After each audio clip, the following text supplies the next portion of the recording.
नमस्कार दोस्तों, आज का हमारा टॉपिक है डेंगू फीवर। डेंगी फीवर वैसे बोलते हैं, असली तो इसका प्रोनाउंसिएशन डेंगी है, और आम बोलचाल की भाषा में, भारतीय भाषा में डेंगू बोलते हैं। डेंगी जो फीवर होता है वो मच्छरों के द्वारा होता है, और इसमें एक चीज़ ध्यान रखने वाली बात है कि ये पानी के थ्रू पनपता है। पानी को स्टोर मत होने दें। इसकी पहचान कैसे होती है? अचानक से बहुत हाई ग्रेड फीवर आएगा, बहुत तेज़ फीवर आता है।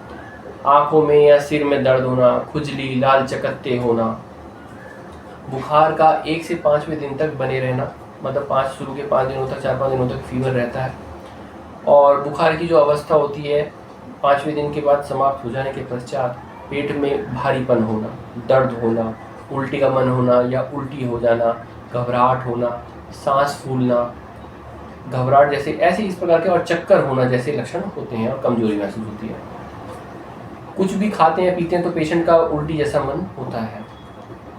सावधानी क्या है? मच्छरों को पनपने न दें, मच्छरदानी का प्रयोग करें, पूरी बाजू के कपड़े पहनें। उपरोक्त लक्षण होने पर कुशल चिकित्सक को दिखाएं। अपने आप से दवा का सेवन बिल्कुल नहीं करें। सही समय पर चिकित्सक के परामर्श अनुसार जरूरी रक्त व पेशाब इत्यादि की जांचें करवाएं।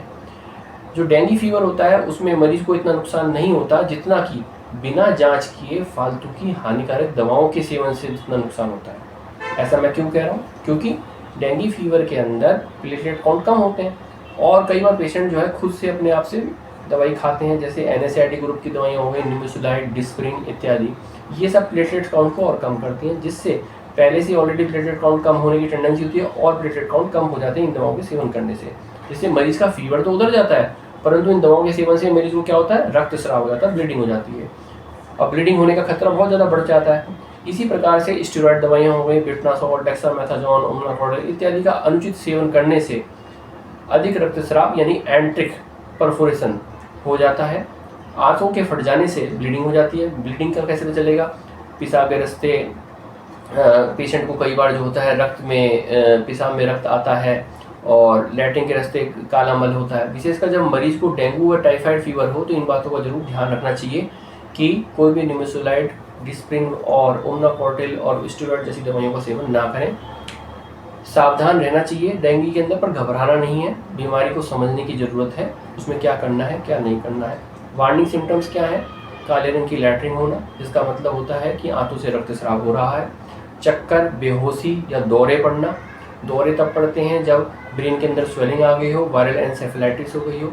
लाल भूरे रंग का पेशाब होना, यानी कि पेशाब के रास्ते से रक्त का बहाव हो रहा है।